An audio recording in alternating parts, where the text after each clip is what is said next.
next story, the Federal High Court in Abuja has compelled the Speaker and members of the House of Representatives to conduct an investigative public hearing into the rape and death of a 14-year-old boarding student of Premier Academy Lugbe, Abuja, Karen Akpaga. Justice Evelyn Ma, after finding merit in the motion and request by the Men Against Rape Foundation, granted leave to the applicant for judicial review for an order on a public hearing on the death of Miss Akpaga. Benedict Uku tells us more.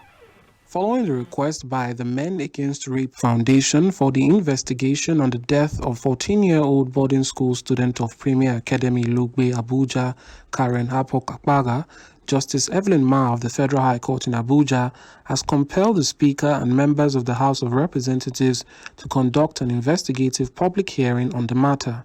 Speaking at a press conference on why they sued the Speaker of the House of Representatives, the Executive Director of Men Against Rape Foundation, Lemi Uregbe, explained that the case shall establish a legal precedence that will make lawmakers responsible and accountable to the people. Despite all the former reminders, they had shirked in their responsibility to conduct it. So fortunately, because the court is said to be the hope, the last hope of the common man, we took our cries to the court, our organization, Men Against Rape Foundation, and Karen's mother, Mrs. Vivian Akpaga. And the court has now granted us leave for us to commence legal proceedings to compel the Speaker and the House of Rep to conduct investigative public hearing.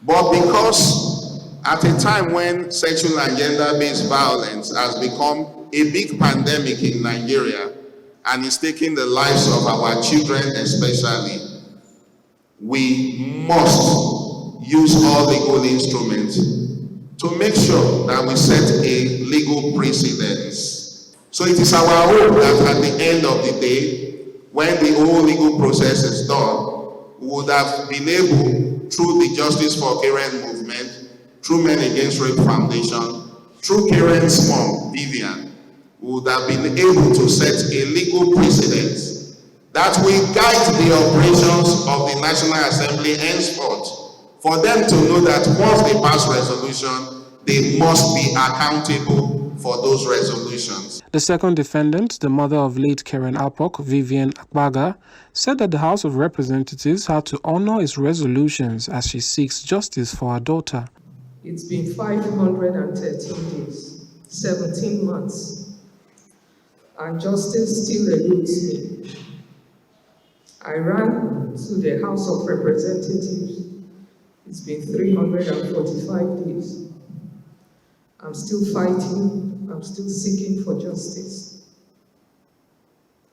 I went to the House of Representatives thinking they were honorable enough to help me find justice. But till this day, I have not seen the honorable in them. All I'm asking for is for them to do what is honorable and help me find justice for my daughter. The case of Karen Akpaga has continued to spark debates, just as investigation to unravel the culprit continues.